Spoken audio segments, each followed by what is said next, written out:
DistroKid has been the industry standard for getting your newly created music out to the streaming platforms, and now the DistroKid app is now available on iOS and Android. Yeah, check that out.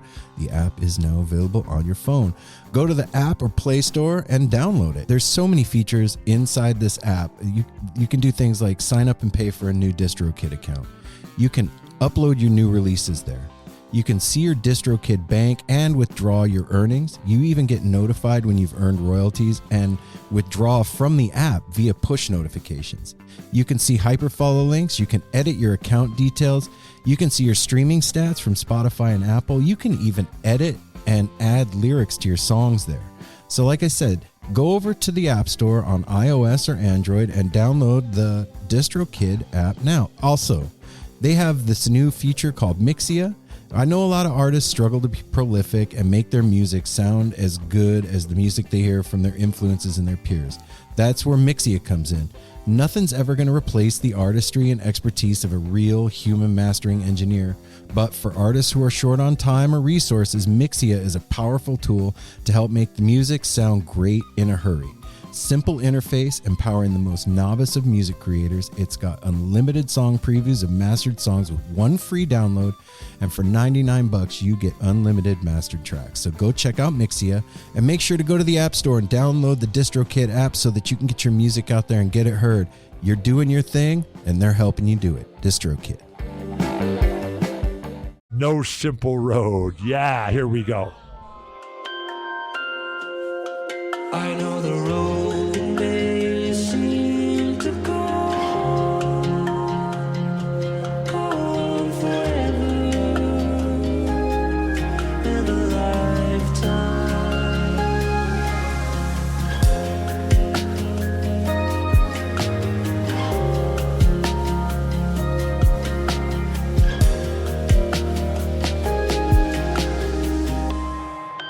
Doing the Dougie. Slothy has been the dab. He's been a fantastic addiction. He is kind of a fantastic addiction. He is an addiction. We are addicted to Slothy. I cannot get enough of Slothy. Look at, I just put his legs up. Thank you, Chris Cooch, for bringing Slothy into our life and teaching us what a sloth slap is. And we taught Joe about Slothy that's right. too. Yeah. Hey now, and No Simple Road family. It's Aaron.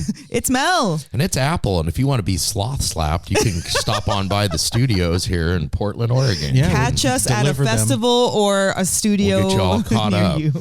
I saw Mojo Family Fest has announced. Oh, really? Yeah, I did not see that yet. Venue. Different location. Wow. Deer Island. Way up above St. Hel. It's up above St. Helens and Scappoose. And stoked for that. Okay. Yeah, man. I am super excited for all of you out there to hear the fun that we had. Oh my gosh. With this group of folks. Was fun. We had Crystal and Joe from Never Come Down in the studio with us, along with Rachel. And Christian from Wolves and People, and more importantly, the Newgrass Festival out in Newberg, Oregon. Wow. That was a lot, babe. That was really concise and great. Yeah. Sorry I stopped your train. My train is on the track right now. I was just despite excited. the hit of weed I just took.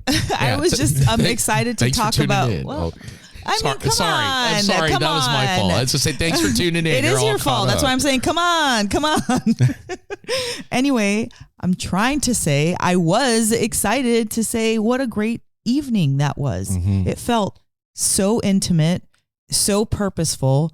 And I felt lucky that we got the people that came. We didn't know who we were going to get. We didn't know who was going to join us. And it was a perfect night. We all saw the sunset together. Yeah, it was really cool. It was a beautiful, informative, and I would say like powerful evening. Yeah. Newgrass last year was this year actually was one of the highlights of this year. And it really does make sense getting to know Christian and Rachel better and their intention behind doing it in the first place. You could see how the energy of a festival comes from the top down.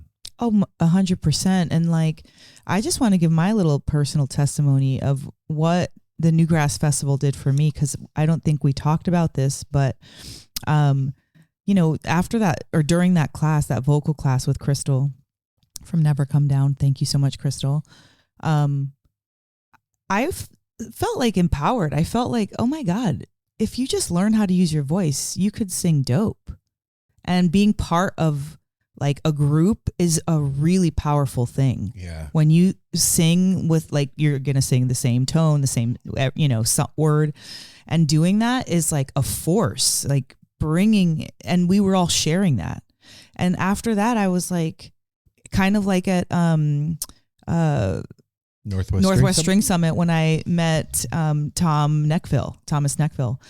Very powerful. And then they were also part of that. Like, I feel as if Never Come Down for No Simple Road, or at least for Melanie, Well, you can say it for No Simple Road. Yeah. has given me like musical courage. Oh, yeah. And has made me love music more, and also a different kind of music that I've never considered to be my favorite. Yeah.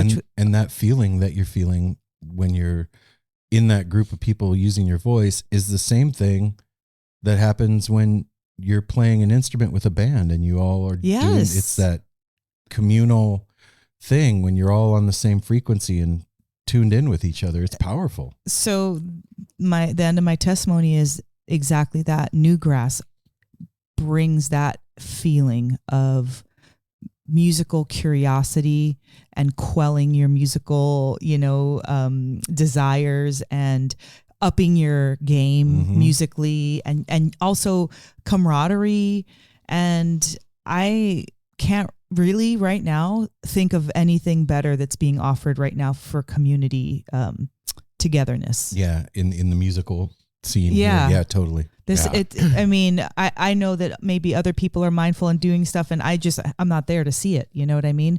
But this is such a impactful thing for me personally, and also for the community in Portland and Newberg and the surrounding areas, Yeah. And so tickets for this are on sale now.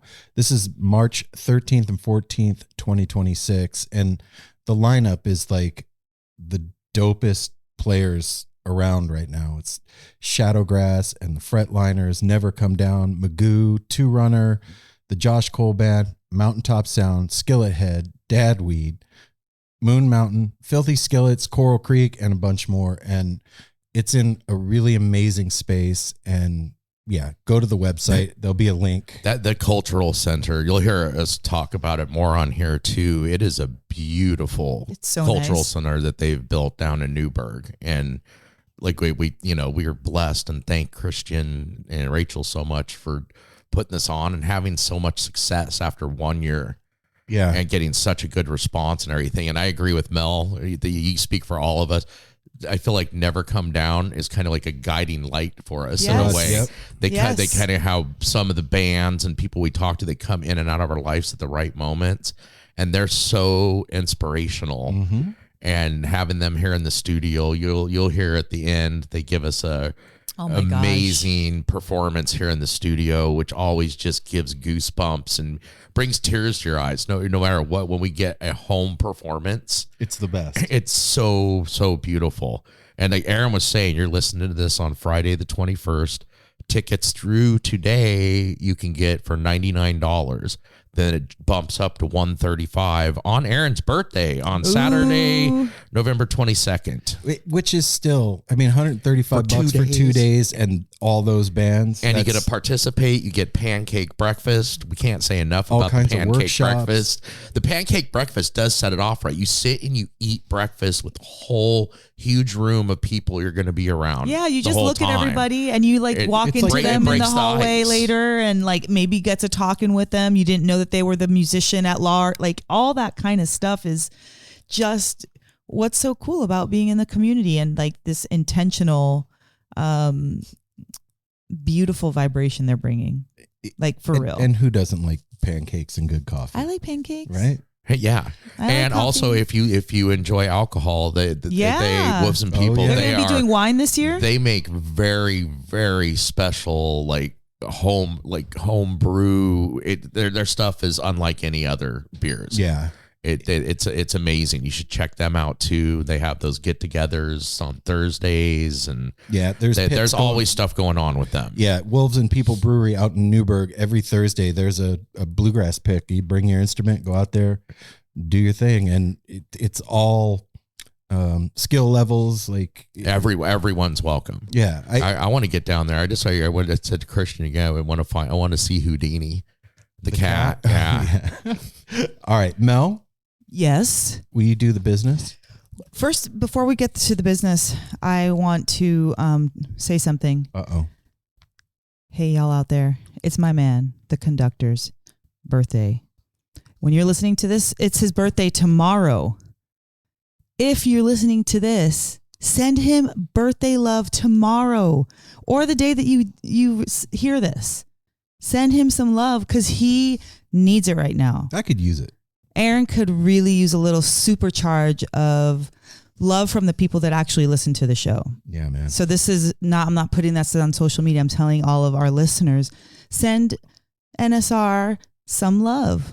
He needs it. I'm 54. He's 54. 54. And Apple, I'm going to hand the conch to you first. Oh, no. It's Aaron's birthday and we have to do the conch, and we haven't done it in a few years, and it's relevant. All right. So before we get to your beautifully regularly scheduled program, we're going to do the conch. Wait. So Apple. Wait. If you're one of those people, yeah, there's actually a little conch. I like it. If you're one of those people that doesn't listen to the whole episode traditionally, that's fine. I get it. You can do what you want. This episode, make sure you listen to the end, because that song that Crystal and Joe played here in the studio is something magical. Yeah, very special. Yeah. It is a treat. All right, Apple. Apple, what you are holding is a conch that Jasper gave me on this trip. And everybody out there, we know it's conch. All right? Thanks, You babe. don't need to correct us. We know. Conch has now transformed into the name of the activity that we do. Right. Yeah. It's a verb. Yeah. Conching. Yes, you've been conched. I am conching now. Okay.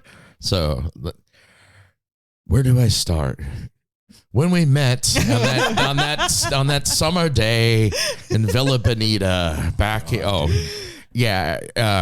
always have a hard time with numbers figuring it out, but we've been friends for over 40 years at this point. At this point, don't have enough fingers and toes to count on and everything, but it's been amazing being your friend, seeing you grow.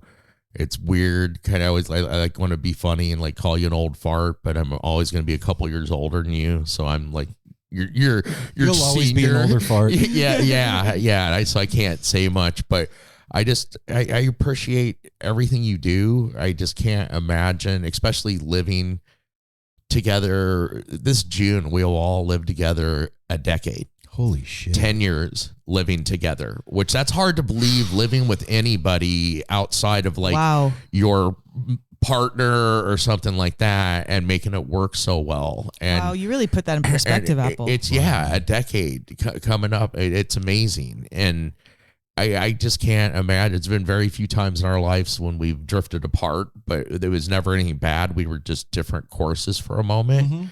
And being back on a solid course for the last 10 years all together, like all the stuff I'm going through with my health, you guys you're so supportive and everything. You're my you're my best friend. You're my brother. You're like everything to me. Thanks, I can come get it out and like not feel bad, which I've done a little bit lately. Come in, just kind of cry for a minute and get it out. And you're like, we do that with each other. And I'm blessed. Our dads have both said it in the past and throughout our friendship that you can't. Our dads are kind of the same cut there of like you can't really trust anyone. Their friends were business associates and people they knew from working together and were friendly with, and they both have said over the years, you're blessed to have such a good friend, and I'm blessed. I couldn't imagine doing this without you. And then you bring Mel in, and it's hard to find people that go together, and you guys go together like peas and carrots. Yes, we do. Then I'm a little like side dressing. Thanks, but man. no, happy birthday. And I got to say this one last thing. I'm so excited. This is the first time since we've been living up here that I can get Aaron cannabis for his birthday. I know. And he can use it and enjoy it. And it's awesome to have that back. I'm too. excited. I can't wait. Oh, it's just such a good medicine, and it's doing it for you. Yeah, and for sure. It's fucking great, man. I thank the cannabis plant, the beautiful princess that she is, for getting along with you again. And you Me get too. in that headspace where you can use it. So happy fucking birthday, brother. Love you. I man. love you. Thank you, man. Here, Mel. I feel like I always want to blow the the conch. Like everybody out there's like, fucking I like man. the emphasis on the CH. All right. Well, first of all, I love you. I love you too.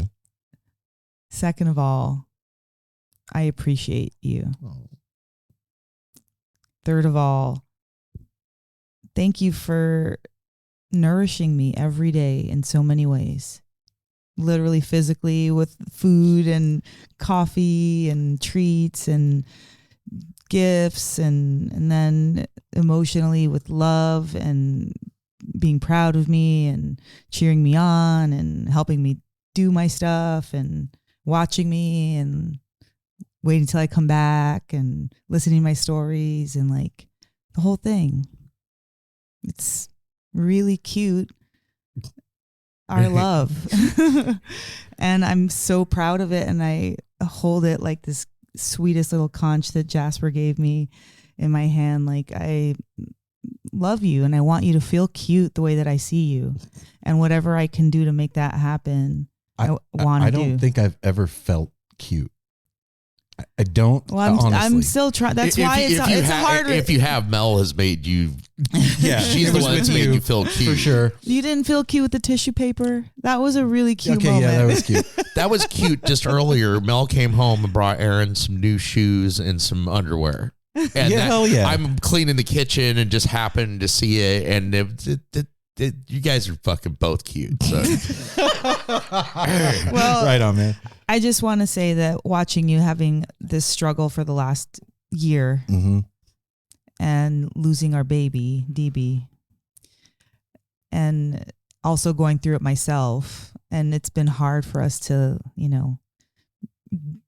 Comfort each other in Yeah. the middle of that when you're both Yes. going through stuff. Yeah. but I'm not going to ever stop trying. You rock it. I'm never going to stop trying to help you feel better or look better or feel cuter or smarter or more important. And because when you thrive, we thrive, And I said it the other day, like when one of our engines beat up, like the plane is like half, it's halfway up. Yeah. So I just want to do whatever I can to cheer you up and make my partner feel good again, because then we feel good, and then the house feels good, and then the world that we touch feels good. Totally. And that's it. What I appreciate about you and what I love about you. And happy birthday. Thank you, baby. 54 adorable years. I love you. That's, all that, right?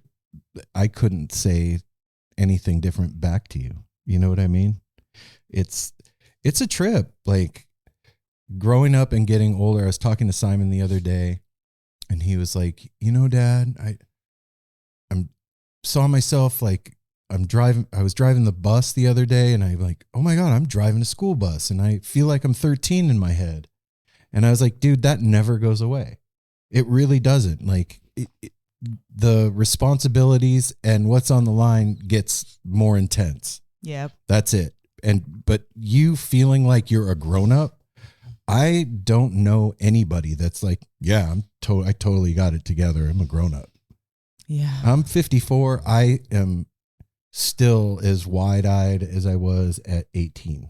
Figuring it out every day. And having you guys in my life to have my back, it makes me feel like everything's going to be okay. Do you know what I mean? Mm-hmm. Like, when you're a kid, you rely on the grown-ups around you to know what's going on. And in a lot of ways, that's what it's like to be in a relationship or to have a friendship. Like, they have your back. And when you don't know what's going on, you go to them. Yeah. Like, what the fuck? And yeah, I can't picture my life any other way than how it is right now. And I'm super grateful for No Simple Road and all the people that have come into our life because of it and all the stuff that we've done. And yeah, I'm stoked for my birthday. Thanks, you guys. You're welcome. Well, our pressure. Let's transition into the business. That's so right. We can go to this interview. Follow us on the social media platforms at No Simple Road and nosimpleroad.com for all the other things. There's pictures on there of previous events. There's information on past episodes. There is what else? Merch. That's tarot right. readings. Oh yeah, the tarot reading with you and I, which is really every time we so do much it. fun. Every time we do it, I feel like I have like a power buzz. Then we're gonna do Patreon. That's right. No Simple Road. Yeah, you know what, you guys, we've had a rough year and we haven't put out as much episodes as we normally do, and that's okay. But Patreon still needs to be popping off. You know, we need that so that we can put some, thank you absolutely for everybody who puts Chan donators and cutie dollars, but everybody's going through it, and just because we're not talking about it doesn't mean we're not, you know. So yeah, you can sign up on there for as little as $1 a month, man. So we could really use the assistance right now.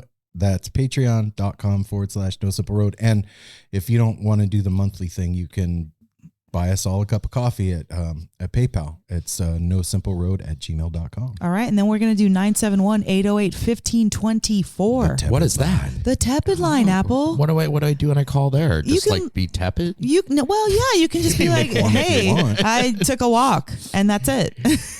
We'll play on the show too. Yeah, love you. Took a walk. Have a good day. So anyway, do that, and then you know what? You can go on Apple or any of your platforms that you listen to us on and give us a 5-star, leave us a review. That would be so helpful to everybody else who wants to listen but doesn't know us yet.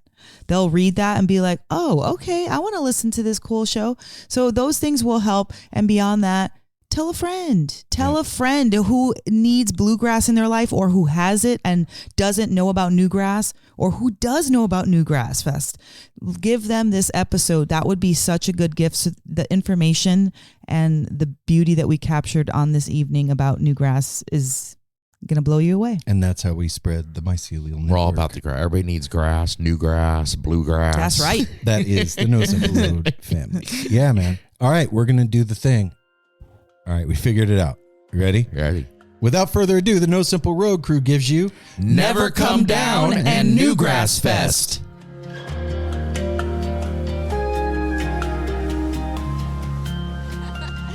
I like that. Yeah. Wow, we did it, everybody. Yeah. Hooray for us. Yeah.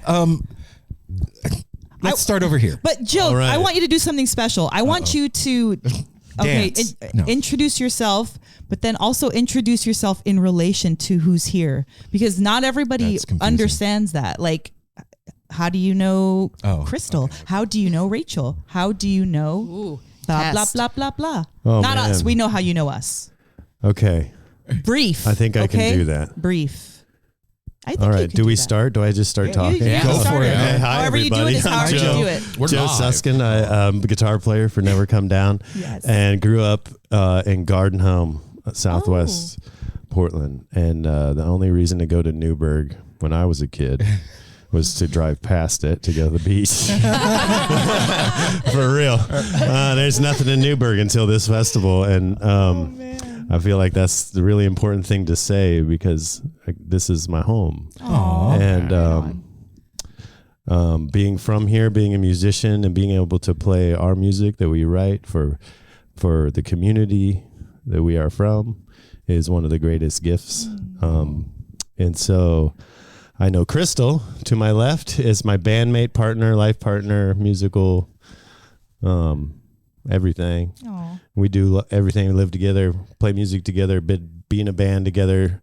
Wow. And yeah, it's a lot. That's a lot of Not together. for but we- everyone. It's not for everyone. It's a big chunk. It's for you guys. But it is for us. And so also from Portland, Oh. Your turn.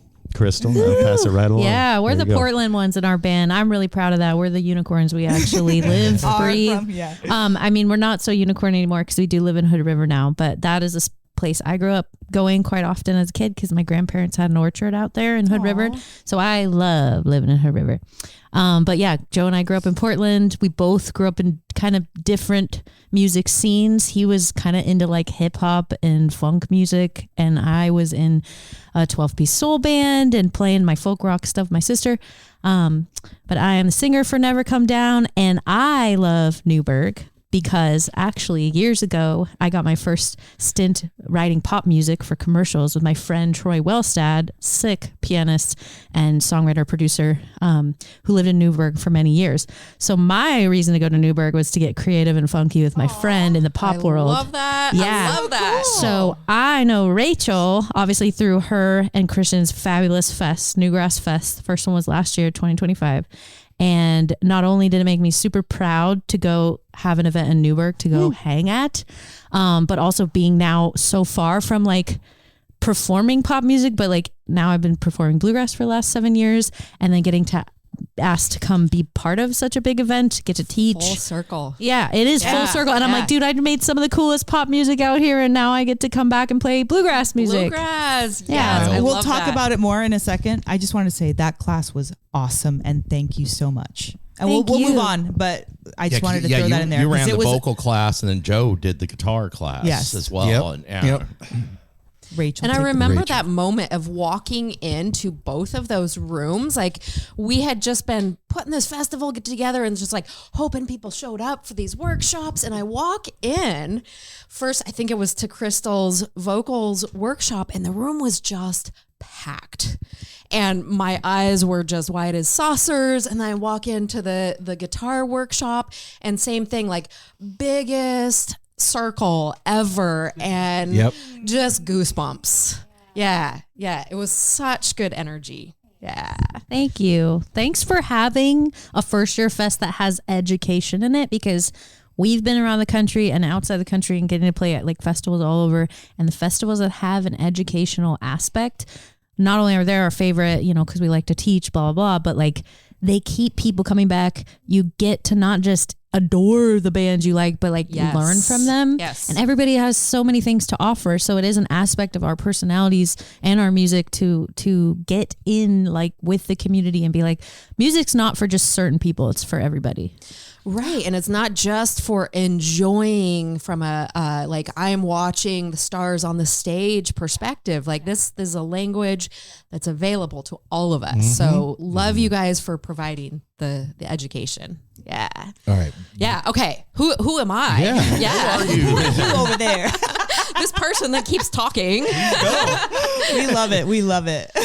So I'm Rachel Bonnett, and gosh, the question was, how do I know all of you in this room here? Well, we were just, I guess, going, passing yes, around. passing- Okay, so passing the to buck there. my left here is Christian DeBenedetti, and how do I know you? Yeah. So I met Christian because I started going out to his brewery, Wolves and People, just on the outskirts of Newberg. I remember going there for the first time. My sister had come into town, and she traveled all the way from Iowa, and I'm like, oh, we need to go to some fun. Let's go check out Wolves and People. Happened to be there on a Thursday night and heard the jam and was like, what the heck is this? I didn't know this was going on. And sat there having a beer and chatting with my sister and thought, I can do this. I'm going to come back out here and I'm going to bring my instrument and I'm going to do this. Wait, what do you play? Yeah. I play the fiddle. Okay. Yeah. What? So I did. It took me a minute. I had put my instrument down for a lot of years, life, all sorts of crazy stories. Hadn't played in a minute. This Thursday night jam was my inspiration to pick up my instrument again. And that is the story Right here. on. Yeah. Well, wait. We just found out something really cool about you. Yeah. You have a new job.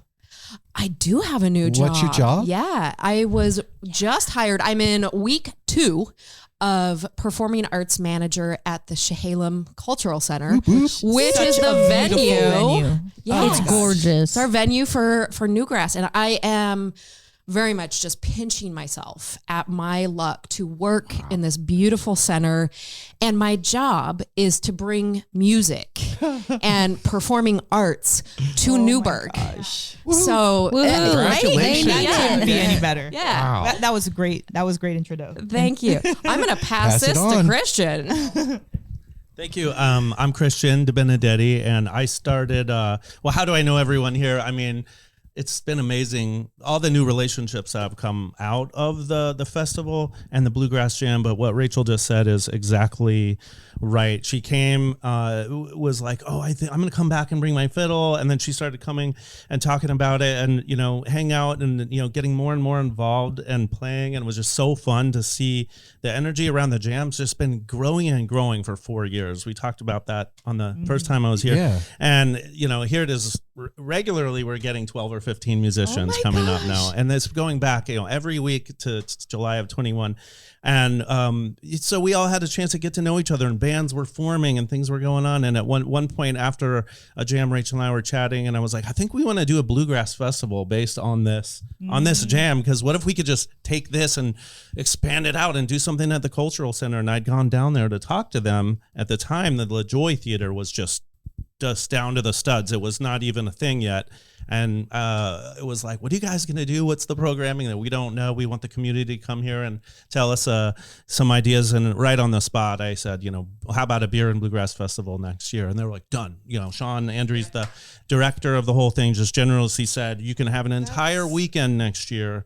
Do whatever. And so, shortly after that, I was like, Rachel, what do you think? Should we do this? Can you help? And she's been amazing, the most amazing person to be working with and helping us grow this and get through year one, which you guys experienced. So, and that's how I've gotten to know you guys, and also how I met the lovely Never Come Down band. I mean, I'd seen them before, but this was a chance to interact. And that's another great thing about the festival, is putting us face to face with artists that we admire and bringing those artists face to face with our friends and fans that come to the brewery and to the jam. And there have been many jam sessions, or at least one very memorable one last year with our headliners playing with our normal jammers. And that was just like pinch me moment. Like, I can't believe this is happening.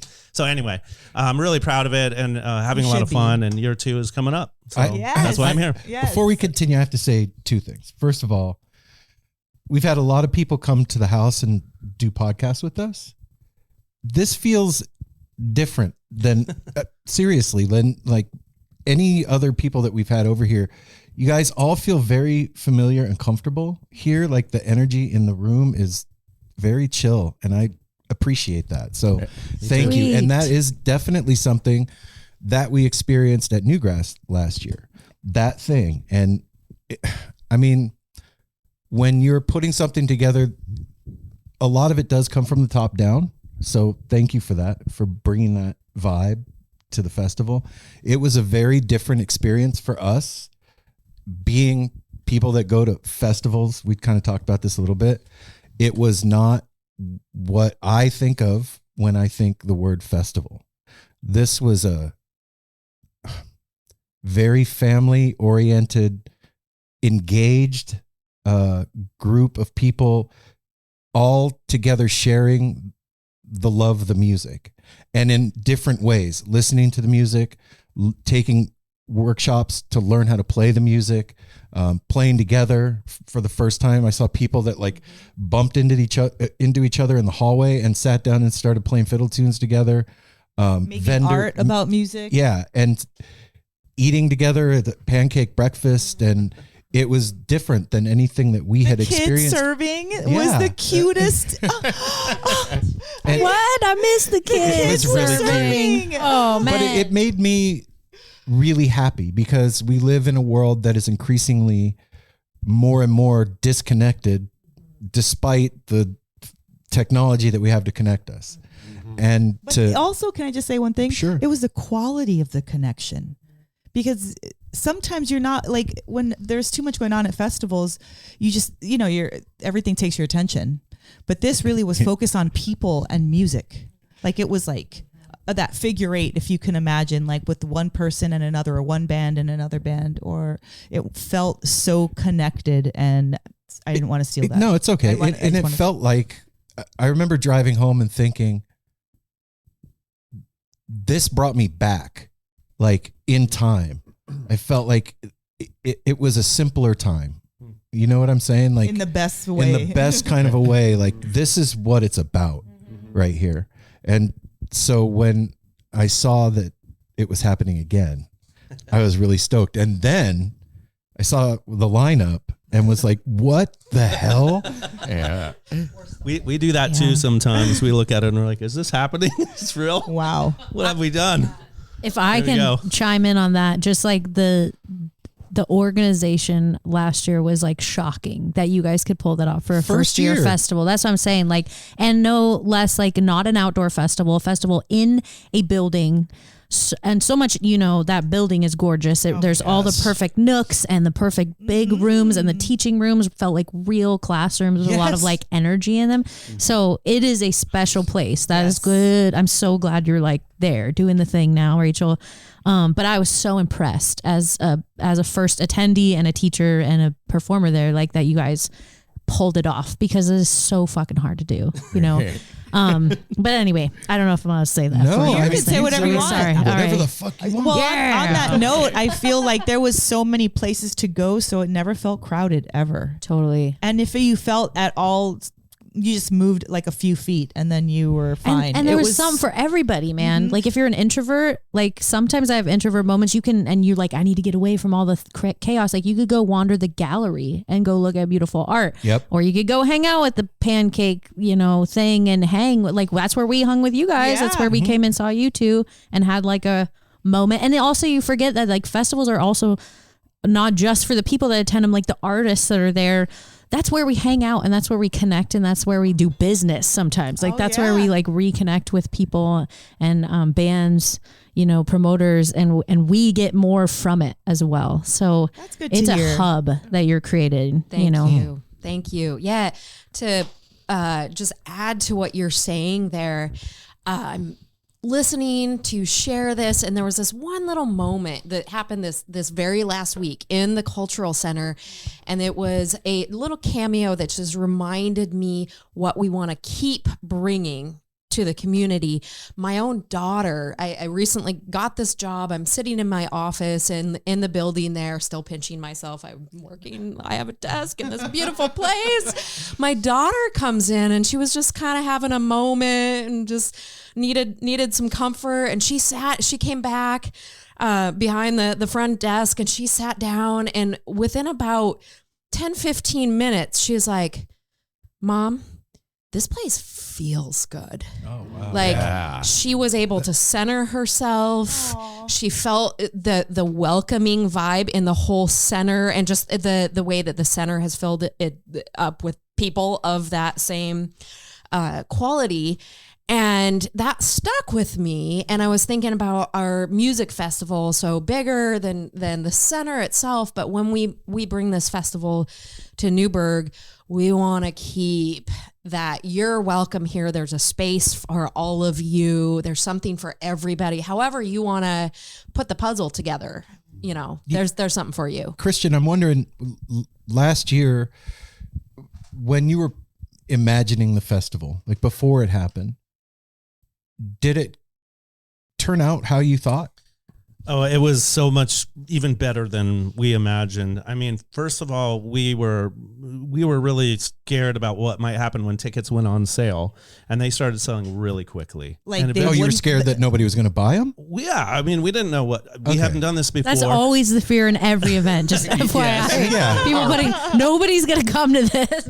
We didn't know. Yeah, it was the first time in the cultural center. I mean, we can't say enough about the cultural center. This place is such a magnet for good vibes. Like Rachel said, it really is. And Sean, the director, has so generously backed us last year, and this time to a much higher degree. We're really, really grateful. Wow. So without people believed in this concept from the beginning, and we didn't know yet how it was going to come off. And in the afternoon, I think there was a moment walking around in the lobby upstairs by the LaJoy where, some people just kept coming up to us and being like, this is fabulous. Holy cow. Like, oh my gosh, how did you do this? How did you pull it off? And I think at one point I didn't even sleep the night before. I was so nervous about something going sideways that I couldn't sleep at all, not a wink. But at some point I just chilled out, and looked around and was we did it. Yeah, it you did. was full, It's it was sold out. Everyone's happy. People were just overjoyed. So yeah, Is this like toward the end of the day? yeah. I started finally mellowing out, and okay, I'm gonna have my first beer now. But it did live up to our expectations, and the reaction was actually even more than I could have imagined. Because for weeks later, people would come to the brewery and be like, "That festival was incredible. What are you gonna do next year?" And we got a big uptick in business at the brewery. The Bluegrass Jam kind of had a whole new shot of energy to it. Every Thursday, and that just kept going. Bands were, kind of pairing off and forming out of our jam session there. Just really, really incredible in that way. So yeah, we were really, really proud of it, and then really tired too. Yeah, I'll bet. Sleep for a month. Well, and that's great to hear, because we talk to a lot of people that have produced festivals and stuff, and usually it doesn't you don't get there for about 2, 3, 4 years or more. Yeah, I've heard them say like you're going to lose money the first 5 years or whatever. Yeah. And I also want to say thank you for doing this, because you're helping fill a hole up here when Northwest String Summit had to hang it up. That there is definitely the community up here that is going to come out to the bluegrass scene. And what you're created is amazing. Thank you. I'm not saying a lot, because I went to String Summit once. It was totally incredible. We were chatting about that before, and that was, talk about a wild and crazy festival. So yeah, we feel like we're not necessarily so much creating something new as tapping in something that's here. There's like a latent desire for this kinds of gatherings. There's a lot of awesome musicians around. There is a need for more live music in the Willamette Valley too, it feels like. So yeah, suddenly we kind of just tapped into it, hopefully. And I think you did 1,000%. That's what I was saying. Like, we're so increasingly more disconnected, and to have an event that literally brings people together and is having them interact with each other musically and personally and eating food together. It was really cool. Like, to set the stage, to walk into that place. If for everybody listening, when you go this year, I should say, when you go, don't miss the free pancake breakfast. Because seriously, it was a thing. It's a hang. Who was the band who was the band that was playing? Corral Creek. They're a Newberg band. Yeah, they were awesome. And it was like the coolest old time traditional bluegrass playing while you're having breakfast on a Saturday morning. Walking through the line in the big cafeteria. And it set the stage for the whole day. And it made me feel, like I said, like I went back 40 years in time or whatever, 50 years to like I know this is trite, but like there wasn't a bunch of people with their phones out recording stuff. Everybody was really present and interacting with each other, and kids running around, and super wholesome. Yeah, people drinking good coffee. Yeah, the coffee rocks, by the way. And, Caravan Coffee from Newberg generously donated all their time. The owner was there, pouring coffee for everybody. That was kind of another high point too. And we're like, whoa, this actually worked. And I remember Sean walking in and kind of buttonholing us and being, guys, look at this. There are 150 people in the ballroom having pancakes and sausage and coffee on the first day, the 9 a.m. on Saturday. And we're like, okay, this feels good. So for you two as musicians, you see a lot of this, like traveling around, going to festivals. Did this one hit different for you guys too? Yeah. For me, growing up here, going to a lot of festivals, I grew up, my dad's a musician, and so I grew up a little bit on the road too. And what it reminded me of was like, when I was a kid, we used to go out to Joseph, Oregon for Chief Joseph Days, and they would play the rodeo, and they played the roundup. My dad was in a country band, and they played all these rodeo grounds. So we play a lot of county fairs, and I love county fair. And I love a pancake breakfast. And I'm serious. Me too. And I love the Midway, and I love like the that's like that, the smells, the way the air is dusty with animal and food, like that whole, and you want to get yours somehow, but you don't know what the deal is because it's a fair, and you're like, I don't know what the funnest thing is, but I want to get after it, and the food is new and exciting, and and that's so a great picture, Joe. Right? Yes. So that's how, like, when I got there, it was like, okay, cultural center. All right, it might be square, And for music, for me, we played in all kinds of places, man. You played everywhere. And so sometimes you get into a big new building and it's like too echoey, or like a new brewery or something. It's like, okay, well, we're playing music, but it isn't really about the music, you know, and there's all this other stuff going on. And like, honestly, when I first went in, I was like, okay, this is going to be a loud, echoey, weird community center kind of gig. And we got in there and it was packed. And there was like instantly 6 or 7 eyeballs, that I recognized from the community. Is that sets or individual eyeballs? Oh, sets. Single That's good. That's good to know. Good question. They're fully formed humans that I'd recognized previously in my life. Monocles. But you know what I mean? You come in and it was a vibe. And it was way more of a vibe than I expected. Yeah. And growing up here, you know, the West Side, it's like, okay, we're going to do something at the Grange and it has a certain vibe, or, you know, you do something at school and it's got a certain vibe, but this was like its own thing. Yeah. And what it reminded me of was that county fair wholesome, like everybody's there with their kid. Everybody kind of doesn't know why, but you know, you're supposed to be there to enjoy something. And the music, being at the center of it, the fact that this grew out of a jam, is really important to me, because it grew out of the communication of music, and it grew out of that spark that we all have and we don't talk about, and we're like, ooh, music, and we all go towards it, you know. And to be able to communicate that way with each other, to be able to share with each other in that way, to invite young people into picking circles, right? Which is like, we go to California, there's a lot of kids involved in the California bluegrass scene, and it's really refreshing. And I come back home and it's like, where's all the kids? It's just a bunch of old people, right? So we expect to go to festivals in Oregon and there's a bunch of old people, right? That's what you expect. It's like either a party festival or a bunch of old people, right, that know about the music. And so then you know, but there's this huge gap, and there's like a handful of musical fans that fill that gap from like, you know, 30 to 60.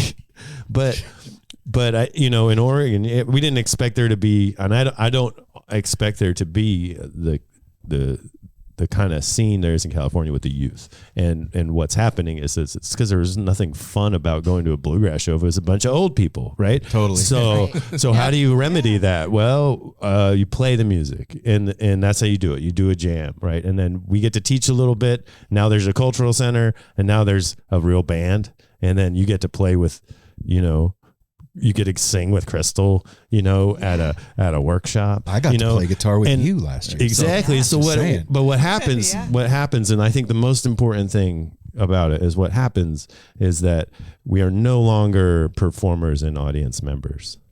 Yes. Right. That's we are community. Nailed it. Yeah. We are community. Boom. I hadn't thought of that. We are community, right? And when you have that, the music it's stronger, it's more inviting. You're part of the thing. You're not just looking at it going, ooh, and you soften the edge of that musician. Just kind of blew my mind a little bit. Yes. No. For real. That's what's up. Right there. Yeah, it's so well said. Like That is. you nailed it right there. That's exactly what the goal is. That's what we want to do. And as we add more bands and book bigger bands and stuff, the goal is to keep that same community. Everybody is welcome here. It doesn't matter if you're on the stage or in a workshop chair or serving the pancakes at the breakfast. We're all the same people here for the same reason, because we have this universal language that fills us up. Well, there seems to be something brewing too in the whole bluegrass world. There's a lot of young talent out there right now that's like really talented talent. Like, holy heck. Like, you're just watching Luke Black. Oh, yeah. From Mountain Grass Unit. Like, what the? Insane. It's not fair. It really is not fair. Young and be that good. But anyway, I've seen you got this weird knife sharpener thing. It looks like it could break some fingers out on the back patio. We need to bring that to the next festival. Tell them the kids it'll help their banjo picking and just crack. But I think we're going back to the old people festival. No more kids. That's it. You guys are cut off. That's why we're here. You don't get to pick that thing. You just carry the case around for 5 years. That's right. Called damn whippersnappers. That's right. We have a song. It's your Clint Eastwood move. You just hold it. We have an instrumental called Whippersnapper. There it is. Yeah, It's hell about yeah. that. Okay. It is about being It's real. totally humiliated by a 7-year-old. Yeah. I think that Well, it's- people seeing that, though, it's bringing young blood to the scene. Kids are seeing that and going, well, he's 20. I'm 16. I could maybe be doing that. Absolutely. And to have somewhere, for me, I'm an older guy. I'll be honest, it's intimidating to bring my guitar to a pick. Mm-hmm. Like really, like cripplingly Yeah. intimidating. But I brought my guitar to Newgrass last year, and I didn't feel like that. I didn't feel like, oh shit. You were a little Right. That was good. Yeah. you were that's a little great. wonky Thank going you. in, but Pancakes then you were, help. Yeah. when I came Those in there to pancakes watch you helped. guys, I got some good Yeah. video, and you were so comfortable Yeah. playing. And it's a different thing. And It is different. And again, I said this to you before, Joe. The talk that we had at String Summit and that class are the two most impactful guitar lessons I've had ever. Yeah. Like I said, I'm still trying to get the tension to go away when I play. Yeah. Crystal, I wish we would have caught you at String Summit. Oh my God, I wanted wish to go. we I would've was so caught you lost. there. I was Oh trying to my get there gosh. so bad. Ben and I were both, because it was Brian, Kane, and Joe, yeah? Yeah. And Ben and I there's no cell service out there. We were No, so friggin' no. lost, dude. I Like, don't know how we did it I contacting don't with know. the musicians while we were there. I don't know 'cause how. It was yeah. I don't remember. That's crazy. That was That's such a magic. crazy. I wanted to say one thing about that, going back to what Joe said and the reality of how this got started was music in that picking circle literally asked for this festival to be born. Mm-hmm. Like that's magic Mm-hmm. as far as I'm concerned. Yeah. That That's is the story. Unspoken, well, it's spoken, but there's the instrumental, put it that way. That's the instrumental ask for this festival was what came out of those picks. When we gather as human beings and we play music together, we create something that is sacred. Yes. And we share it. And it's only there when we do it. Right. But we take some of it with us when we go. Right. And that's all we have. That's all we have. And that medicine is real, fully real. Absolutely. Why, like I think about like the natives, and we're playing at Chehalem, right? And like that. Yes. Right. Yeah. Wow. And I think about like, why were those dances outlawed? Why were those gatherings outlawed? Why was that magic why were people so scared of it? And gathering musically is powerful. It's transformative. And it's more powerful than we give it credit.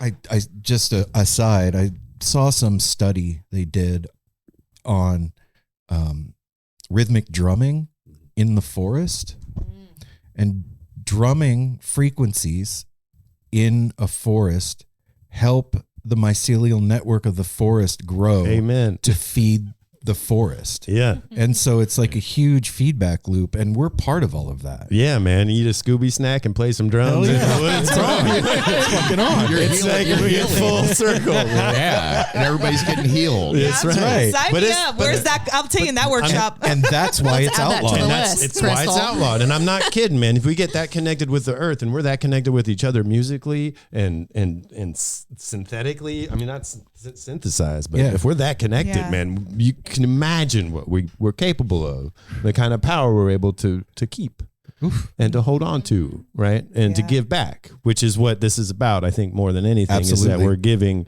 we have an opportunity through the music to give back and to give it to each other despite this crazy mess that we're all in and a part of. 100%. Yeah. Oh, yeah. Yes. And that's what why when I went and I was like, this is dope, because we didn't go to a festival that was about a headliner. No. No. Right. We didn't go to a festival that was Yes. about come and see Yep. what we're going to show you. That's not what it's about, right? You didn't have to show anybody. You just asked them to come, and then the people Just come be. with their needs. Just be with. Need to connect a music, and it'll Yeah. happen. And then you Yeah. can't tell people what to do. You just make sure there's a place and with intention. And I think that Okay. That goes intention. a- I goes think a long way. too, a big part of it too is like we're lucky enough to be in a band where a few of our band members have been the kids who grew up going to a festival every year over and over. Like Lillian, our fiddle player, where is she from again? Florida, but what's the Swanee. She would go to Swanee Roots Fest, I think is what it's called, or the family gathering, Swanee family gathering. And just hearing her stories, and Brian Alley, our former banjo player, grew up going to all sorts of amazing bluegrass as a kid. And it's like, I didn't grow up, I lived in Gresham. Like, I didn't grow up with Hold that on. stuff. First bluegrass festival that Crystal ever went to. Shut up. The first, very Tell us. first. I'm such a Can't noob. wait to hear this. Was Rocky Grass. Oh, And it was the year that we competed. Oh my gosh. So her first introduction to Bluegrass Festival was, hey, come to the pavilion. We're doing a band contest. That's kind of baller, Crystal. And we won. Yeah. So, Wow. Crystal, Way to break so it. we went to the pavilion like, I don't know what bluegrass He is loves here. telling the story. And then we're singing and we That's do our cute. thing. We get selected, all that. And then we go to backstage.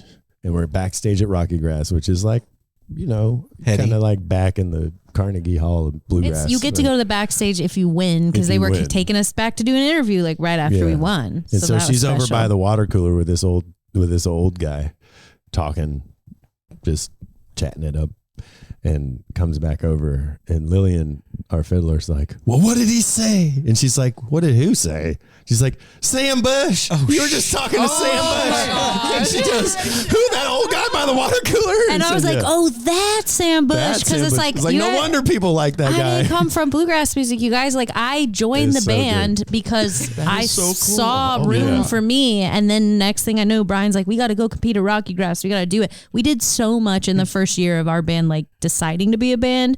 And we were just super lucky. And we also sacrificed a lot to just get in the van a lot together as adults and just like do it. And I came from like soul music and folk rock. Like, I had no idea what I was getting into. So here we go to Rocky Grass. I had no idea about the jam scene. Like, I talk about being intimidated. Like, I like to play. I can play fair rhythm guitar and I love to sing. I can sing, you know, but going in and being like, oh, there's repertoire here. Like, you got to know it. The cool thing is, once you know your easy shapes on the guitar, which I already knew how to play, which is great. But like the whole Nashville numbers, like 145. And I'm like, what the hell is 145? This was years ago. But I was like, 145. And they're like, Nashville numbers, learn it. I was like, oh shit. But then it's like, you're at Rocky Grass, like one of the most amazing bluegrass rivers, the St. Vrain River. You can like sit in the river and watch the fest the entire time. It is stellar. And that was my first experience. And then here I am listening to Lillian and Brian be like, well, back in the day when I would go to this festival with my grandma or whatever.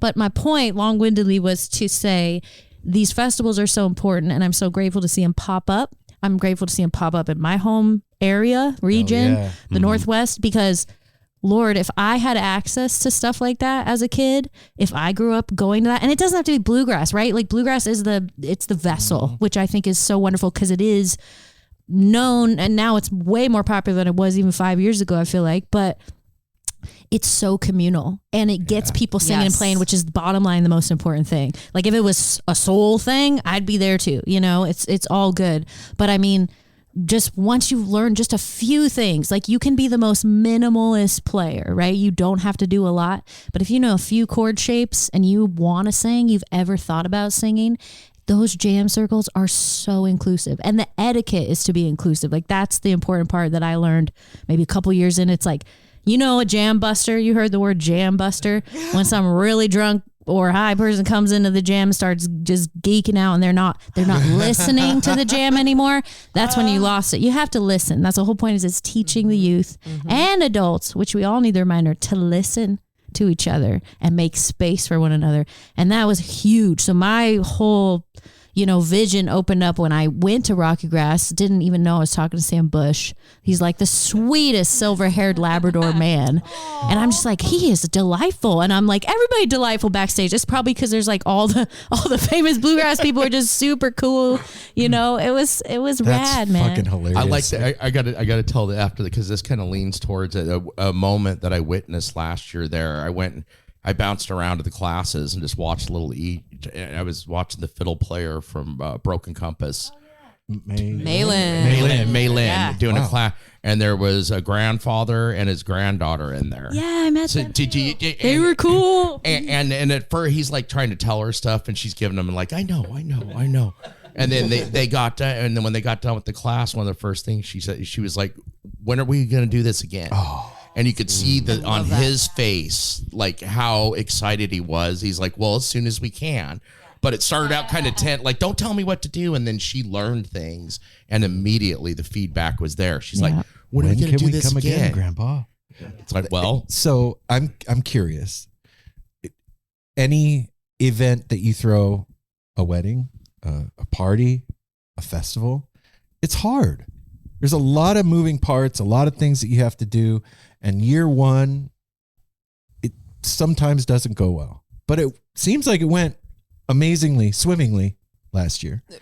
We're feeling good. We decided to do another one. Okay. yeah. So what did you learn from last year that you're bringing into this year?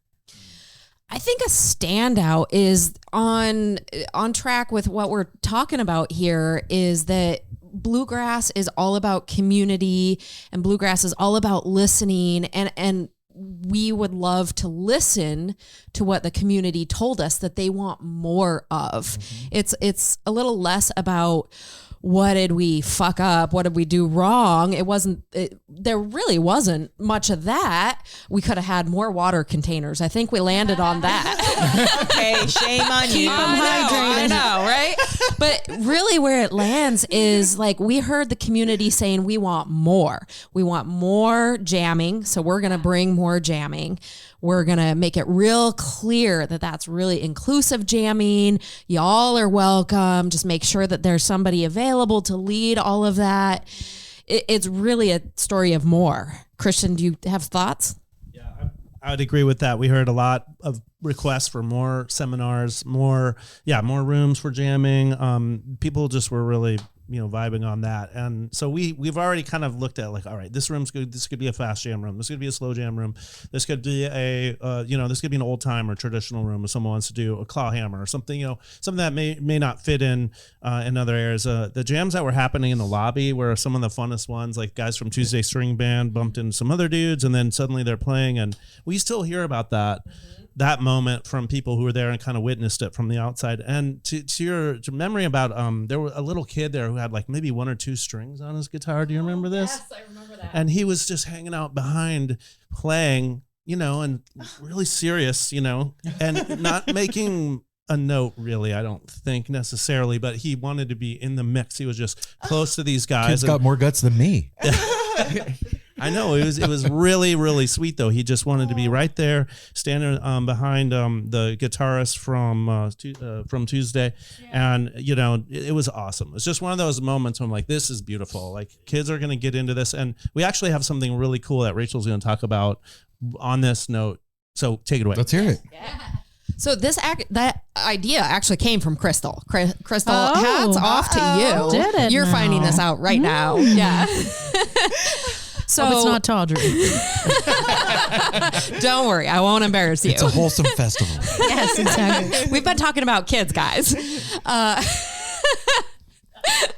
right, so Crystal introduced me to the idea of a instrument petting zoo, and we were just chatting it up on the phone, just like we were way back. spinning around a bunch of ideas, and Crystal's like just throwing all sorts of spaghetti at me, and this one stuck. Instrument petting zoo, what the heck is that?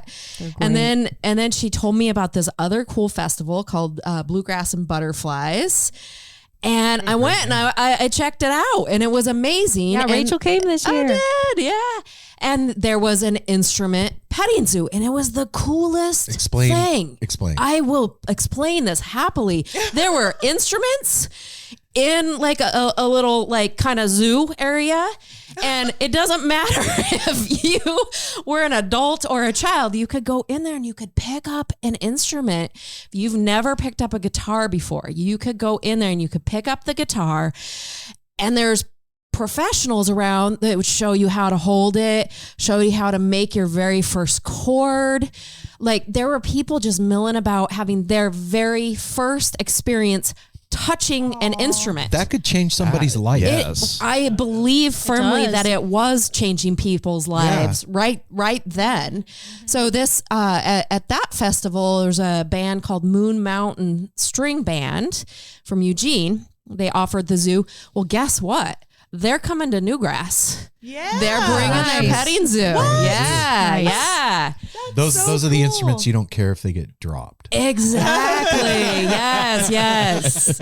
Right. But man, it's so important to do that, you guys. Like, and that's another thing, because like some people won't even have an instrument to be able to play at the jams, let alone know what to do. Yes. So Or getting them started is really important. Or they'll even show up to a class without their guitar. Right. Hey, there's so much to absorb, and that's okay too. You know. But You guys were really good, and you had, what is his name? My brain it's evading, from Thompson last year, our buddy. Gareth? No, it wasn't Gareth. You had Ryan. Yeah, Ryan Ryan. There, from was there. Thompson. Hey, Yeah. buddy. That's Ryan. That is important. Like, Thompson guitars are awesome, and to have a rep there, like, you do get to touch and feel guitars and stuff. I know kids are way less likely to go hang out with a random adult and like pull Thompson out, but like, that's a start. You did that last year. I'm glad you're doing the zoo this year, because it's just, they do that too. They do stuff like that, Wintergrass, right? Yeah, if there's vendors, especially Thompson. There's a lot of really good builders in Oregon. Yeah. And Yeah. Jason Bowerman and Bend and Thompson Guitars and Sisters. Thompson is coming back. There's going to be more Thompson After guitars. Billy Strings was on Howard Stern this last week and talked about Thompson and Sisters on Howard Stern. So it's on. Yeah, Oh, it's it's on. been- Oh, it's it's been been on. It's on. on now. Yeah. So They're gonna be real back busy. to the festival, in addition to the petting zoo, what new things are you bringing? Well, gosh, where do we begin? One of the things that's in development now, and we hope this pulls off. There's a friend of ours who's in the barbecue and brewery scene. He is also was in a band called the Little Smokies. Oh yeah. And so yeah, Dougie, Doug Adams, he's from Texas, and he's all in. I called him to be like, you want to get involved? So if he hears this before I hear back from him, You're doing it, man. Just do it. Yeah. we want to do. So he's like, I'm all in all 3 days, and he and his wife, they own Grand Fur Brewing in Portland, a great brewery, and they host a bluegrass scene. That Josh Cole, who's also part of Newgrass last year and will be here again this year, they want to do some stuff. So we're gonna have a little more beer from them, from Grand Fur, and also some barbecue action from Dougie. So we're excited about that. And he's like, can I play music too? I'm like, of course, bring your friends, bring your instruments. So we don't know what that will look like exactly, but that's going to be fun. And then let's see what else. There's going to be a little more wine presence than we had last year. So we've talked to some really great producers that do experimental and interesting wines, and then some more classic wines. And then, from the gear standpoint too, Neckville Banjos promised to come along, bring some stuff. Ear Trumpet Labs is going to donate. Yes, we're so excited about this. The whole package of 5 or 6 different condenser mics. Yeah, their mics are dope. They're the best. We love that family so much. We'll probably do a ear trumpet mic workshop if they're going to be there. We do love doing that We'll workshop. teach everybody how to single mic. Speaking of Rocky Grass, when I saw that they were at Rocky Grass, and I was like, hey, are you enjoying that? It's my favorite musical memory ever. And he wrote back like, oh, it's so incredible. And then I was like, okay, I'm hitting you up now for Newgrass. Can you guys come out? When you're done with Rocky Grass, like, come on, hang out with us. And he's like, oh, by all means, please do. And we circled back. And so they're really excited to help us out. So that's, some like additional, aspects coming together with vendors and, people making gear and tech and things like that. So we're trying to fill in some gaps, as it were, technologically. There will be also, like I said, a slightly bigger stage in the Grand Ballroom. We want to sell more tickets this year. And so we'll have a different look and feel in terms of going back and forth between the big room and the smaller LaJoy Theater. And on and on. And the workshops, yes. Yes, Never Come Down. We're leading the workshop charge this year. I know there were a few other bands that did as well this year, and we're happy to be like the workshop ambassadors, because that's what we do and we love it. And we really do believe in connecting people to the craft, regardless of whether you play in a band or not. So we're excited to be back and offering stuff like harmony class, vocal coaching. Joe's going to do flat picking. Yeah, we'll be doing some guitar workshops. Yeah, you'll have fiddle from fiddle workshops, Lillian Sawyer. mandolin. Yep, Caden Hurst will do mandolin.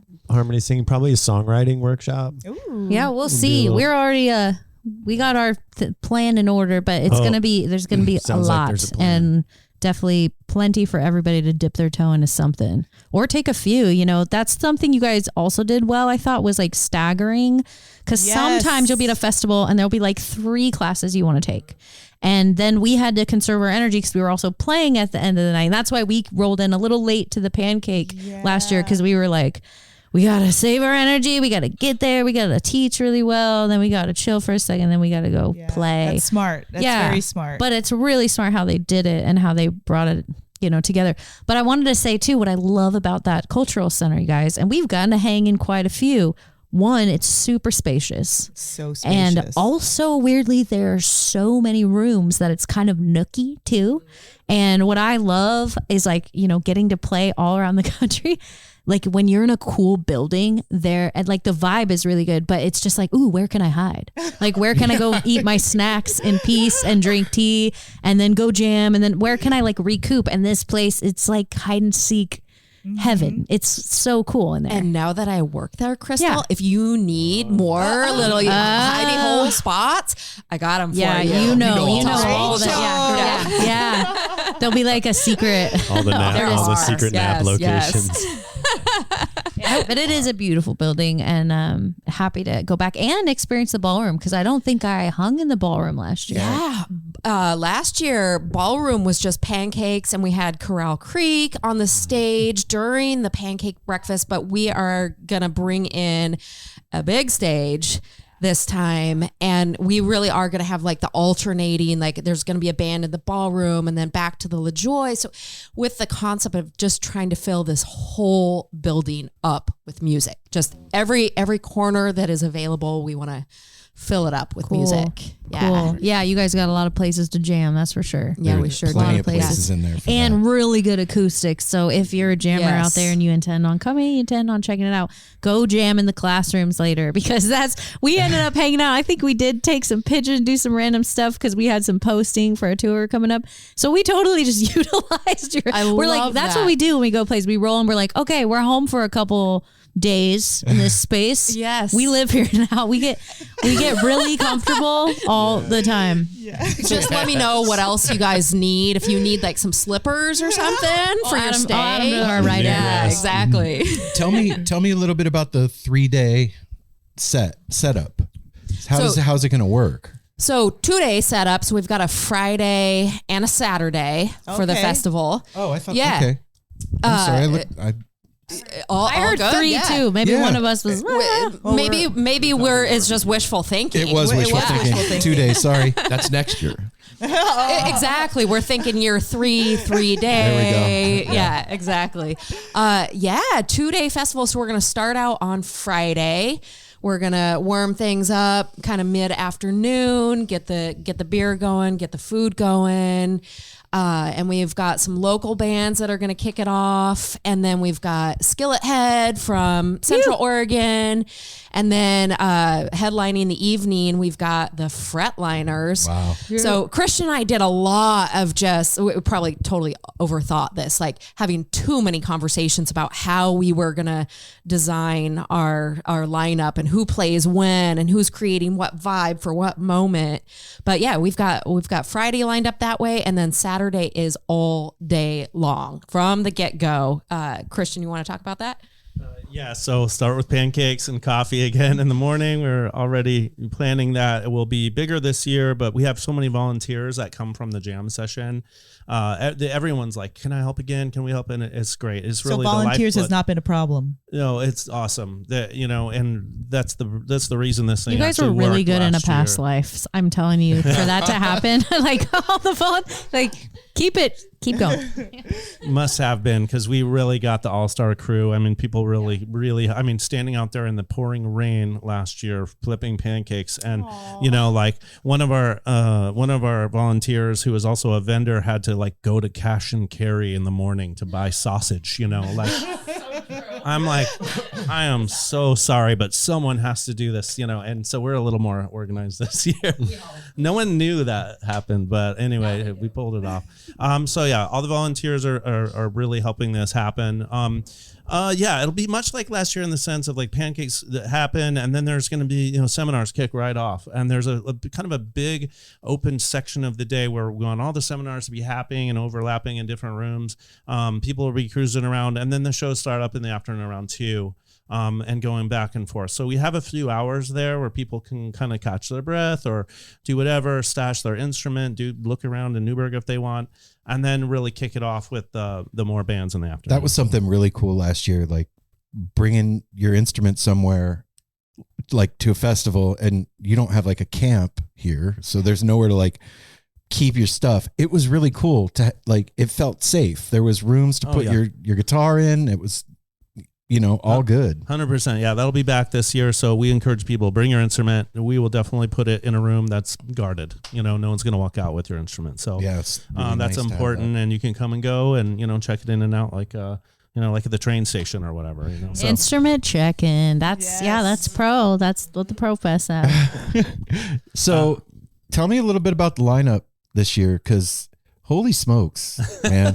It's funny because 3 of the bands that are on this lineup, people recently have been like, have you checked this band out? And then I looked at your lineup. I was like, oh, that's strange.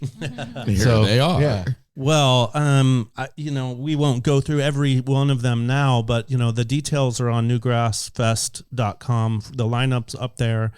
So we encourage people to go and check it out. We have a Spotify playlist as well with all these artists and last year's bands great. too. Cool. But yeah, we wanted an eclectic mix, I guess. And we call it Newgrass because it's Newberg, Oregon, but we also wanting to have that feeling of freshness, that feeling of like something innovative, something maybe new. We definitely love jam grass, if you want to call it that, the vibe of like, really fast experimental stuff that Shadowgrass does so well, and a lot of the bands on our list. So, and I was saying earlier, not one band that we reached out to said no. Every single band had either heard of the fest or was available and interested. No one has said no. See, that's amazing too. That was what I said to you before when we were talking about this. I was like, bands say no? I didn't know that. Like, okay.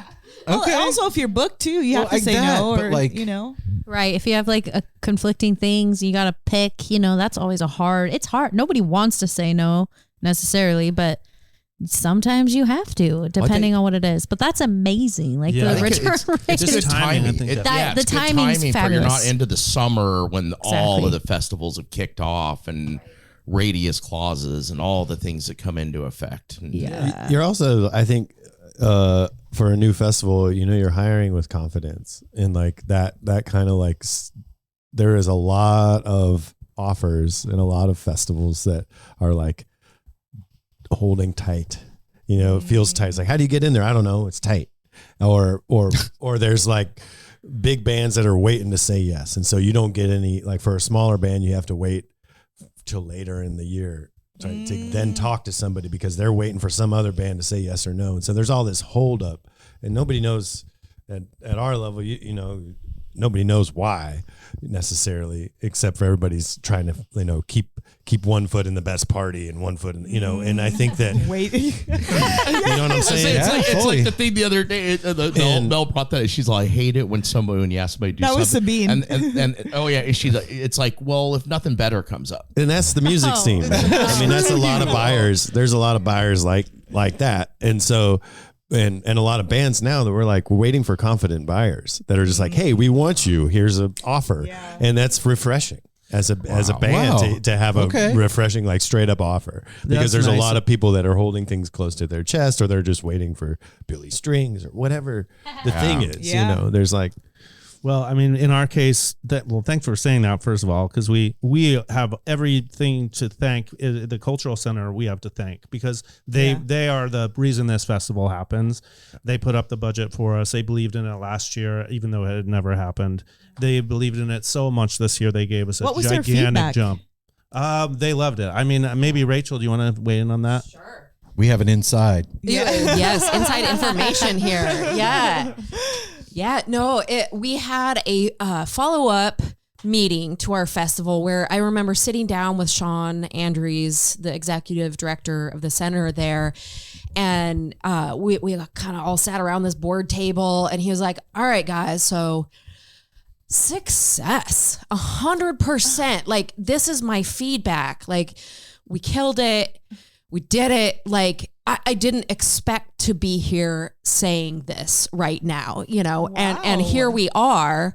So, and it was this moment where we could have gone through tons of details of like feedback and what are we going to do different, but we just sat with that like, hey, we did something, we did it successfully. You want to do this again?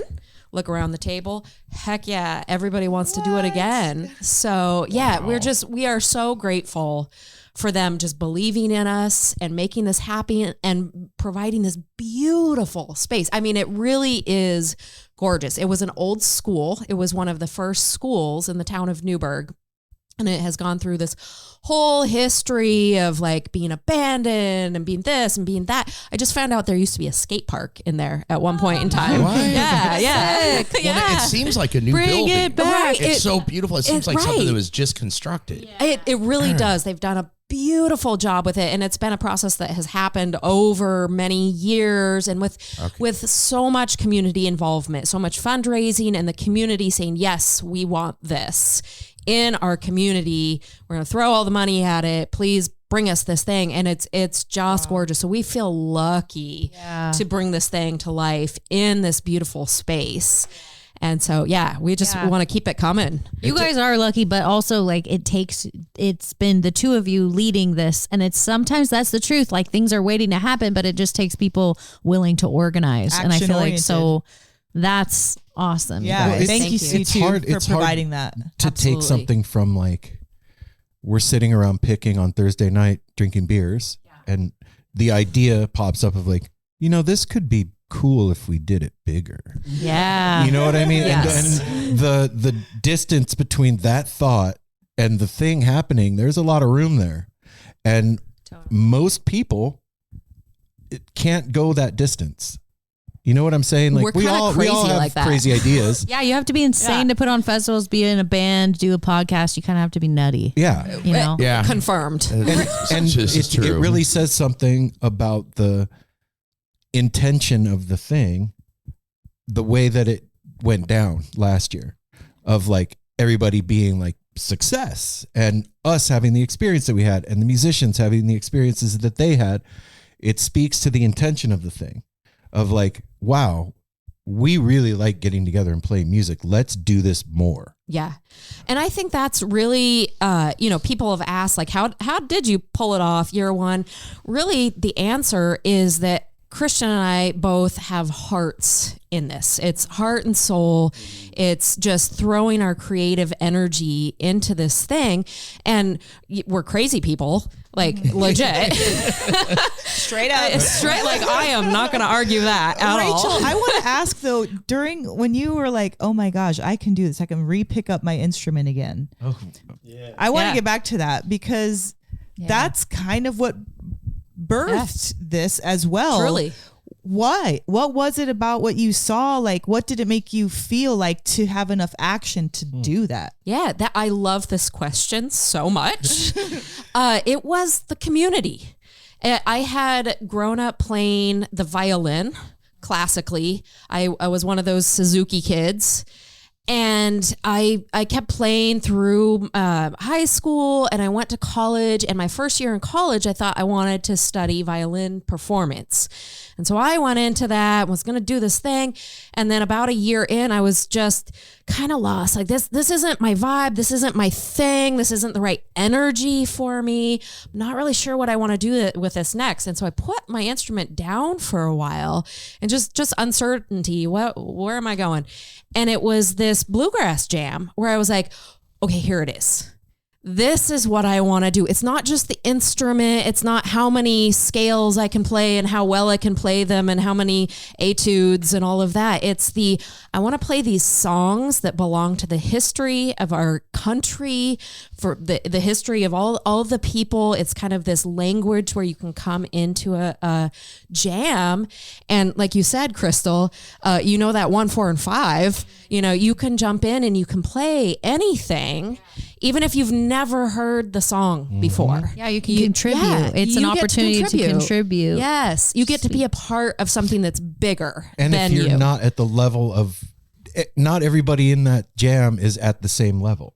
And Absolutely it's okay. not. Totally. Yeah. And like, I don't take solos. That's something I think people expect from anybody in a bluegrass band. It's like, oh, you're a soloist. And it's like, well, I'm definitely a vocal soloist and I play mean rhythm guitar. But like, I don't know my fretboard the way Joe Suskind, the way Caden, our band. Like, I didn't grow up in it. I'm not a classical kid. I was all by ear. And I took a lot of voice lessons. But I want to put that out there on this podcast. It's just like, if you're a singer, if you're a creative person who's always been interested in music, but you never have found the right people, or maybe you searched Craigslist and had a bad rap, but like, check it out. Go to a bluegrass jam, even if you're not in the music. Like, let's be honest, some of the music's corny as hell. Like when I first did bluegrass, the first thing ever, Joe's dad is how I got in this band, and his dad's this amazing musician, right? And he was like, his dad actually was on my record, my last record I made with my sister band. I had my sister. He was on it. He did pedal steel, and then he was like, "You got to meet my son. You got to play bluegrass. You ever done that?"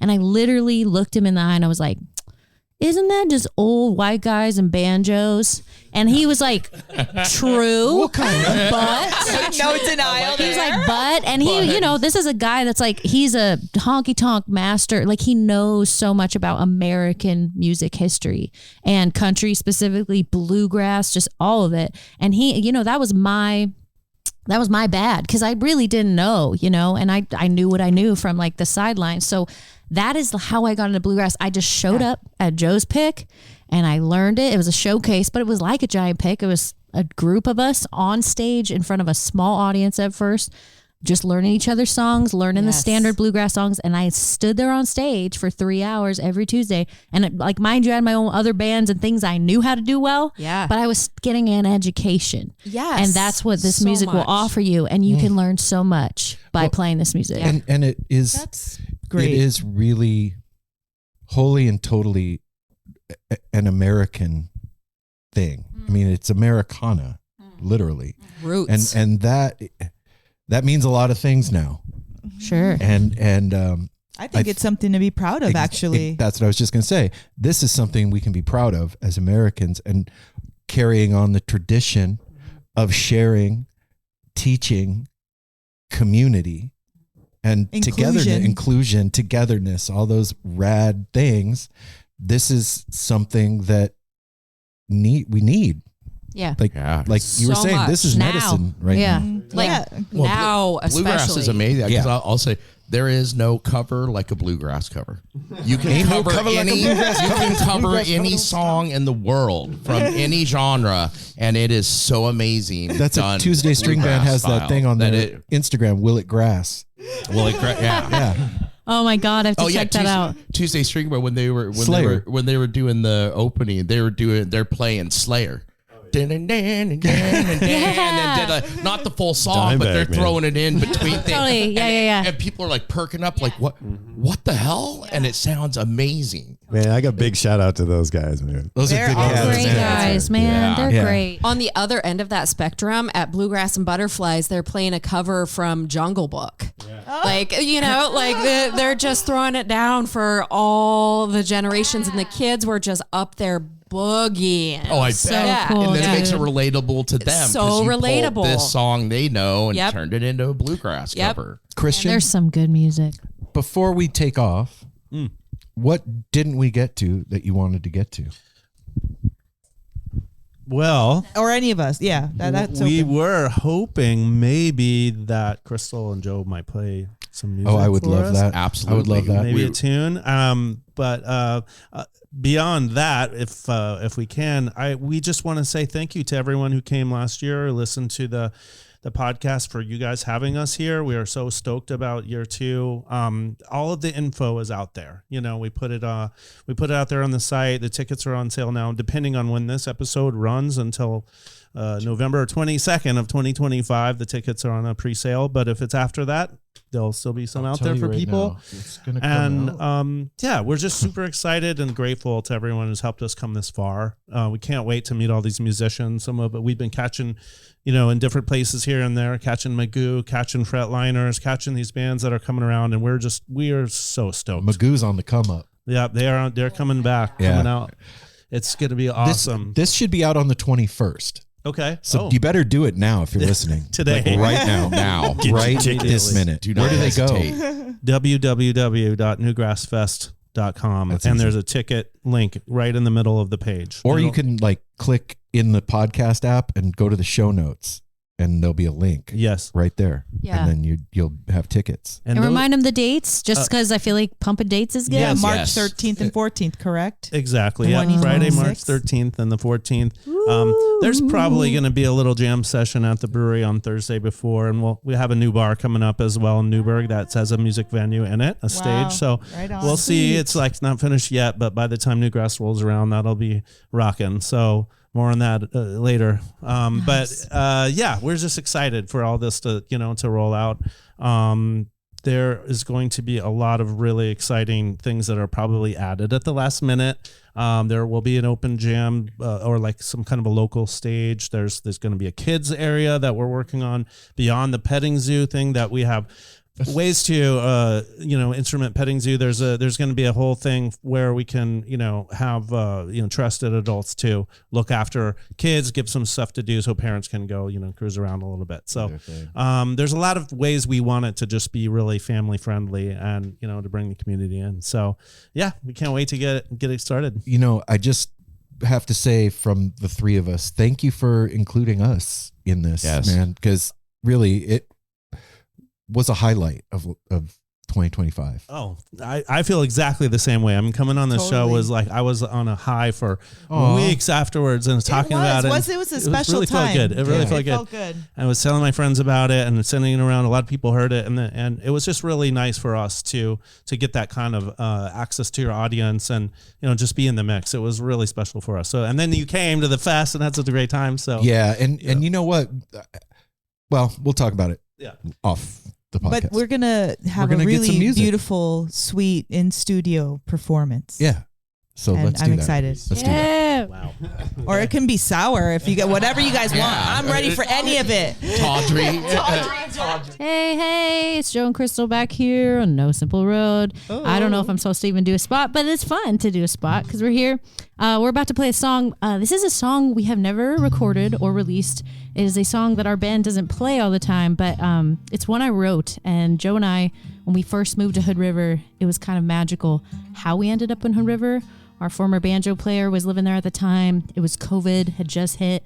We were like, holy crap, we want to make a record. We have nothing but time now. We should try to live where our banjo player lives. So we were actually hiding out in our new love at his house. He wasn't there. He was visiting his lady up in Winthrop. And we were like, man, we need to live here. We need to live near Brian. And so Joe's like, just get on Craigslist. He's like, check it out. Craigslist changed my life. And I'm like, I ain't never found a house or a place to live on Craigslist. I'm like, that's creepy. He's like, no, it's not. You should try. You should go check it out. So I was like, whatever, man. It's a pandemic. We got a little bit of government cheese. We're like, I'm afraid to tell anybody. Like, we're musicians. You're always afraid to share that sometimes because you think people think you're just a bunch of boobs and not really do anything with your life. So I went out, I found a spot, found a beautiful little place, tiny little house. I think it was like 550 square feet. And it was in the area. So I was like, this would be cool. So I was nervous, but I reached out and the person got back to me pretty quickly and said, you're number 30 in line. So if you want to even tell us something about yourself, we got a lot of other offers. Why don't you just tell us what you're about? And I just was honest, man. I was scared, but I was like, we're in a band. We're making a record. I didn't tell them who or what. And I just said, our banjo player lives here and we'd really like to be here during the winter and make this record. And he goes, are you that Never Come Down band? And I'm like, what kind of stalker Craigslist situation do we have here? And no, honestly, he was a fan. His name's Jonathan Love, now a friend of ours, a real man about town in Hood River. Him and his wife have a lovely restaurant. But we became friends with this person and got our first place in Hood River that got our foot in the door there because this person was a fan and Never Come Down. He's a banjo player. And he was like, as soon as you said our banjo player lives in Hood River, he's like, I knew it must be Never Come Down. I was like, Craigslist changed your life. Yeah. And then, so we stayed. So he had just purchased, him and his wife Shada, they had just purchased this house. We were the first people actually to live in it because they were off going kiting or dirt biking or something. And they were snowbirding for a few months. So we got to christen their new house for 3 months and just be in love, making music and hanging. And so I wrote this, and actually we had to leave about a month early because they were homesick and they wanted to come back. So we were really sad to leave this beautiful love nest, but I wrote a pretty little song about it. I'd like to sing it for you guys. It's called Midas Touch.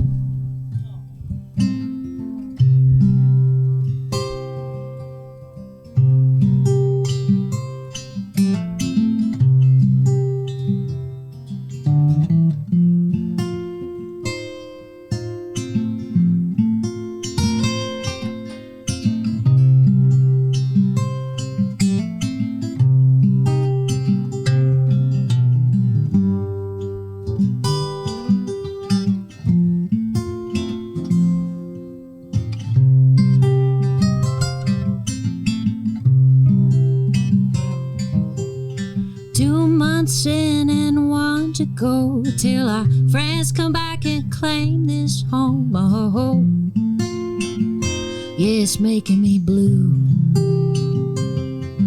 I got used to lying around this place with you. We read random pages from our books and we argue about how to cook. Oh, you got that crooked smile. Stoke the fire, leave our dirty clothes in a pile. And I've never loved a place this much. I think it's safe to say you got the Midas touch on me.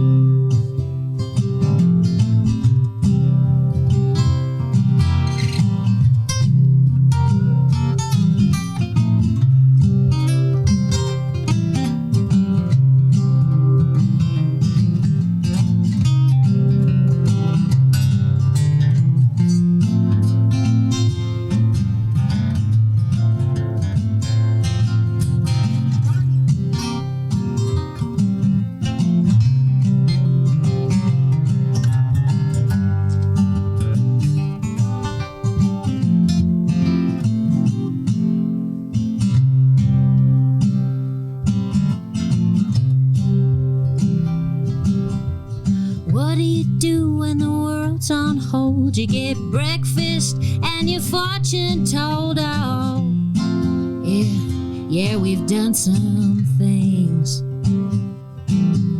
A couple of church mice living like kings. And I've never loved a man this much. I think it's safe to say you got the Midas touch on me. All right, give him another solo.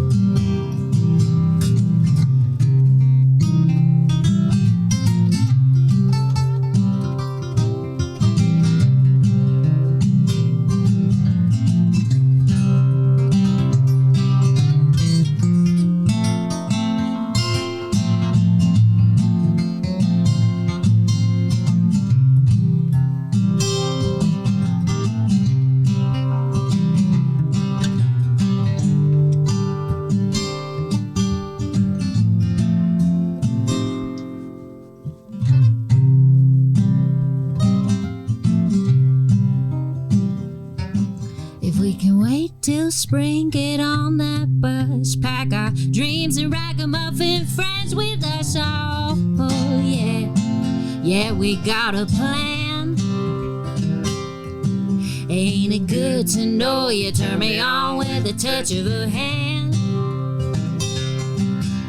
And whisper things to make me blush. I think it's safe to say you got the Midas touch on me.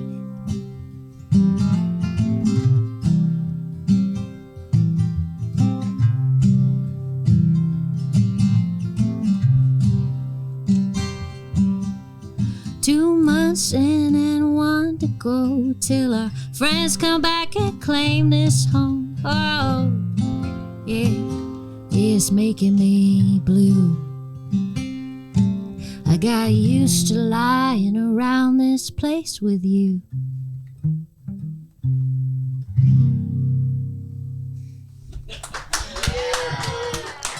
Oh my God.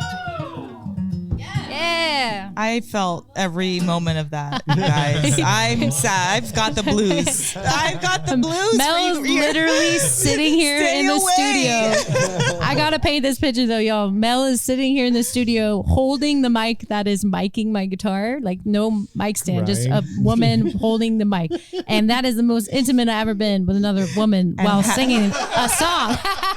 And happy to do it. Happy to be here. I would literally double up. I know. I was like, this is sick. Like having an adult human like be your mic stand. I thought this is like new Halloween. I thought that song was about. I thought that song was about me, but the way you guys locked eyes during that, man, I was like, wow, this is a party of 3 right now. This is cool. Well, if it's gonna happen, it couldn't happen. if it's gonna get tawdry. Yes, yeah, thank you.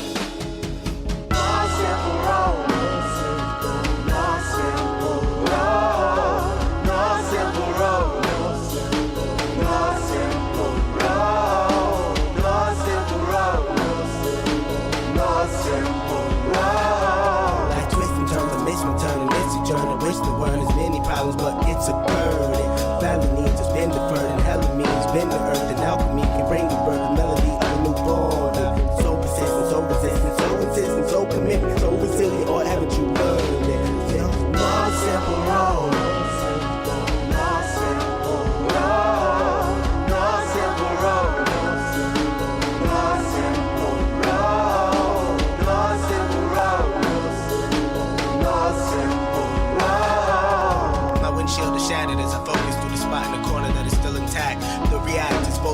Mechanism as well as a fear. We've traveled this road before, so we may think, but it's a tad bit of strange similarities that feed an A equal A complex. The fears of your past do not equal the perplexities of the current road.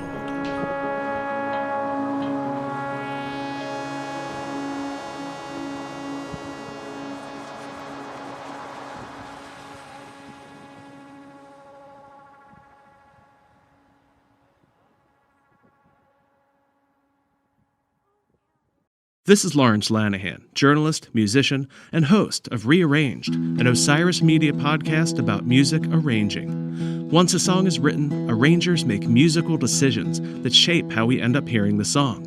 And we're not just talking about adding orchestral accompaniment, like horns and strings, or doing a cover version of a song. Arrangement can be putting happy music over dark lyrics, using samples, recording all acoustic, even tiny decisions like putting an electronic loop into an acoustic song to draw your attention to an important turn of phrase. It's all arranging. Rearranged episodes are documentary essays where I use arrangements to answer some big questions like what is a song? And what can a song become? And how can the sound of a song change the meaning you take from it? Listening this way has changed my relationship with music. Tune into Rearranged, and maybe it'll happen for you too. Learn more at rearrangedpodcast.com. Osiris.